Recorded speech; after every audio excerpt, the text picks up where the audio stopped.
let's discuss one more example on collision.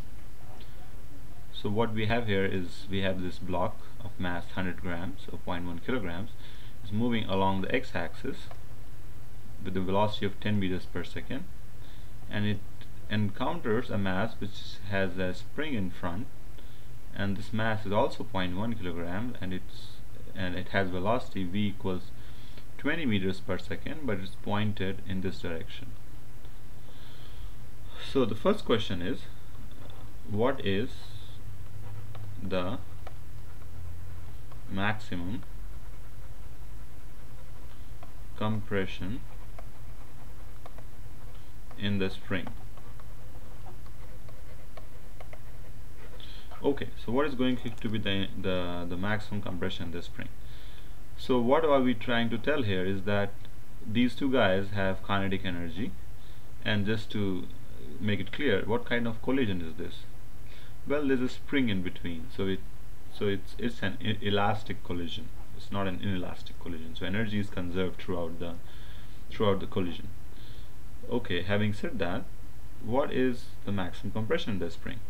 Well, these guys have kinetic energy, and when these two objects come close together, the best they can do is come so close that both of them come to a stop and compress the spring to the maximum, and then there's a spring that is going to launch them backwards with some velocity.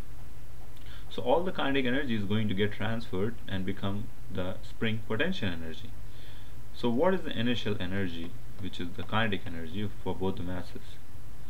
It's going to be half multiplied by 0.1 multiplied by 10 squared plus half multiplied by 0.1 multiplied by 20 squared, and that gives us 2.5 plus this guy is 220, so that is 22.5 joules.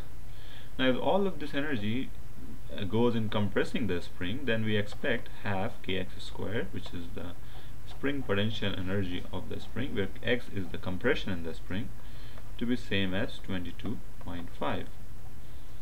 and if we solve this, we get x squared equals 45 divided by 1000. So x is going to be square root of 0.045 meters, which is the maximum compression in the spring. Okay, the next question is, if the first mass launches backward after collision with a velocity of 20 meters per second, what is going to be the velocity of the other mass in the other direction? So this is the situation. So how to solve this? Well, we know for sure that momentum is going to stay conserved, so we can set up an equation which will be that Pi should be equal to Pf. Let's see. So what is Pi? Well, Pi we see is 10 multiplied by 0.1 minus 20 multiplied by 0.1, which gives us minus 1 kilograms meters per second. Okay, that looks alright. What is the final, and this is P initial, what is final moment of the system?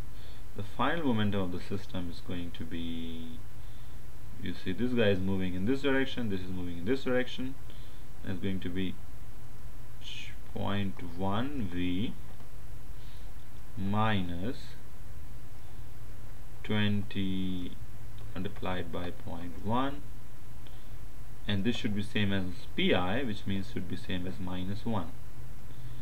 And if we solve this, we get 0.1 equals 1, and v turns out to be 10 meters per second.